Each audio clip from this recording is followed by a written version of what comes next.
Aí Contar Histórias apresenta Orelhão, o celular do nosso passado. Uma história de Ricardo Albino e Juliana Ribeiro.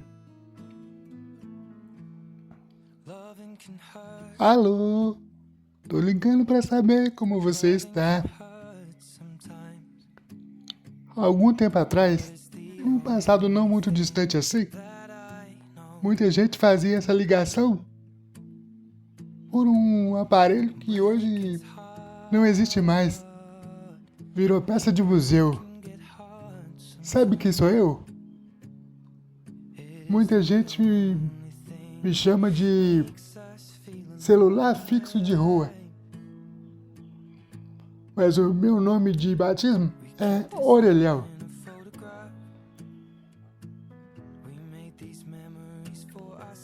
Ah, Rick, eu acho que quem tem menos de 30 ou 40 anos nunca deve ter me usado não, né?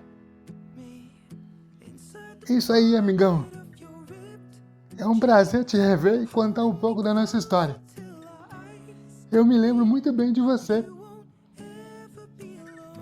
Lá pelas bandas de 2005, 2006, quando eu ainda estava na faculdade de jornalismo e as aulas terminavam um pouquinho mais cedo, eu tinha que usar você para ligar para casa para pedir para alguém me buscar.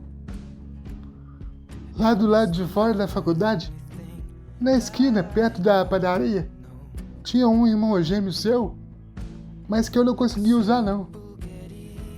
Não tinha acessibilidade nele e não me dava altura para tirar o telefone do gancho, muito menos para colocar a ficha. Ficha? Era assim que ele funcionava. E quando a ficha não caía, ou não tinha aquele montão de ficha para cobrar, a gente ligava a cobrar. Era mais ou menos assim. Bim, bim, bim, bim, bim, bim, bim, bim, bim, bim, bim, bim, bim. Após o sinal, diga o seu nome e a cidade de onde está falando. E depois que a moça falava isso, a gente conseguia falar com quem queria. Esses dias, eu ouvi a minha amiga Juliana Ribeiro, professora lá de Carbonito, contando um pouquinho dessa história. E me deu uma saudade, me deu uma vontade de falar com ela, mas eu tive que ligar daqui mesmo, do seu primo tecnológico, o celular, porque eu procurei orelhão por aí e não achei nem o aparelho, nem ficha para cobrar. Mas, minha amiga Ju, conta pra galera que ainda não conhece ele, como foi matar a saudade do nosso celular do passado. Ah, e cuidado pra ficha da emoção não cair por aí, viu? O som da ficha caindo. Naquele tempo, lá pelos anos 90, ninguém tinha pressa. Ou talvez tivesse, mas precisava aprendê-la a guardar no bolso, junto com as fichas de telefone. Os orelhões eram pequenas ilhas laranjas, naquelas esquinas, quase pontos de encontro involuntários, onde a vida acontecia entre uma chamada e outra. Lembro das filas. Eram longas, sempre longas. Gente apertando os braços contra o corpo em dias frios, estudantes segurando mochila com uma mão e a ficha na outra, mães com sacolas de feira esperando a vez de avisar que iam se atrasar para o almoço. A paciência era um exercício que ninguém questionava.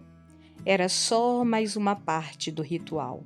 Quando chegava a minha vez, eu estava na concha, naquele telefone, como quem se esconde do mundo.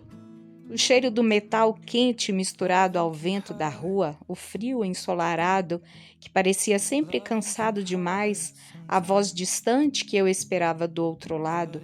Era tudo simples, mas carregado de um peso que só a saudade consegue dar.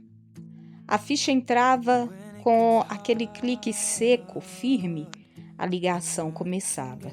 E a gente falava rápido, mas com o coração lento, como se cada palavra tivesse um preço, e tinha. Era sempre uma conversa dividida entre o que se queria dizer e o medo da ficha acabar antes do desabafo. E quando ela caía, quando caía, o barulho ecoava no peito, toque. Era o sinal que o tempo tinha terminado e que a conversa precisava ficar pela metade, de que o "eu te ligo de novo" talvez não acontecesse tão cedo. O silêncio depois da queda da ficha tinha uma melancolia própria, quase uma despedida involuntária. Saímos dali devagar, deixando o próximo ocupar o espaço, como se o orelhão fosse um confessionário urbano, uma cabine de segredos que só duravam alguns minutos. A vida seguia, as filas continuavam, mas aquele som, o último som antes de desligar, ficava ressoando muito, muito depois. Hoje ninguém mais carrega fichas, quase ninguém mais carrega silêncios também. Mas às vezes, quando o celular falha ou a ligação cai, juro que ainda consigo ouvi-la no fundo eco antigo da ficha despencando, avisando que o tempo acabou e que algumas coisas só pertencem mesmo ao nosso passado.